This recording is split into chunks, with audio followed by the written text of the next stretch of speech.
aula de hoje é sobre o some, when, you know. A regra vale para esses três aqui, não importa qual seja o complemento, tá?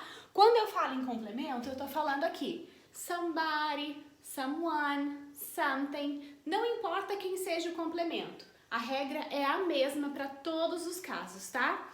Então eu trouxe aqui alguns exemplos para mostrar para vocês quando, em que posição e que tipo de frase utilizar cada um. Então vamos lá.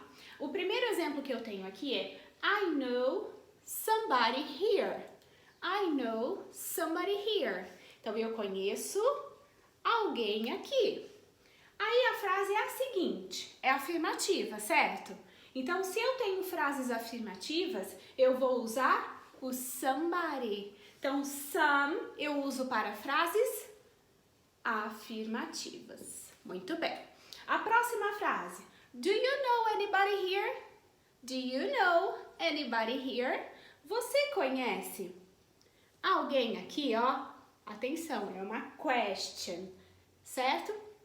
Em frases interrogativas, a gente usa any. Interrogative sentences, a gente usa any. Então, eu vou colocar um interrogative aqui, mas o any ainda não acabou. O any nós também utilizamos em frases negativas. Olha essa frase aqui. I don't know anybody here. I don't know anybody here.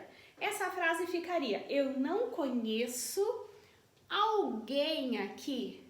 I don't know anybody here. Então, eu tenho uma frase negativa e estou usando anybody. Então, lá no any, a gente vai colocar também o negative. Muito bem. Próximo exemplo é para o uso do know. Know. Aqui nós temos, olha o exemplo. I know nobody here. I know nobody here. Então, eu conheço ninguém aqui. Que estranho, né, teacher? Como é que fica essa frase? Eu conheço ninguém? Pois é. Em português, nós temos o hábito de fazer o seguinte. Dizer, eu não conheço ninguém.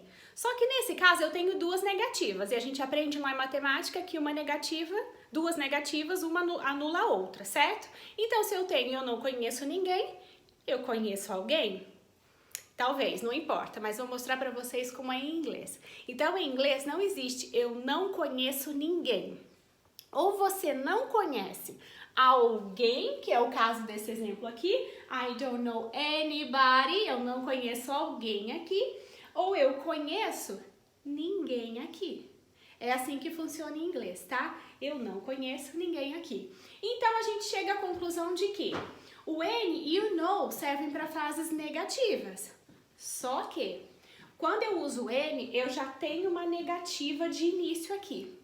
Quando eu uso know, eu não tenho a negativa. Ele é o único que faz a negativa na frase. Porém, o some, em algumas situações, a gente pode usar também em frases interrogativas. Você já chegou na casa de alguém e a pessoa falou assim com você: quer um café?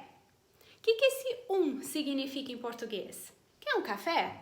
Nada. Ele só linka a frase, fica melhor, ele cria um link entre as palavras, não é isso? Em português existe a palavra para fazer isso também. Então, em português, a gente perguntaria para alguém assim: do you want some coffee? Do you want some coffee? Quer um café? Então, eu usaria o some numa frase interrogativa quando ele estiver nesse sentido, quando eu estiver oferecendo uma coisa. Mas o some, na verdade, ele não tem muito sentido, ele só funciona como um link. Então, nesse caso, só nesse caso, eu posso usar some em frases interrogativas, quando eu estou oferecendo algo. Quer um café? Então, ele funciona aqui. Do you want some coffee? Certo? Agora, essa questão aqui, ó, fica como regra. O some em frases afirmativas, com exceção de quando a gente está ofertando algo. O any em frases interrogativas e negativas, mas presta atenção no negativa quando já tem a negativa na frase. I don't know anybody here. E o know nós vamos utilizar em frases negativas também, só que quando eu não tiver a negativa aqui previamente na frase. Então, vai ficar eu conheço ninguém. Isso mesmo, pessoal. Ficou claro? Espero que sim. Até a próxima. See you next class. Bye, bye!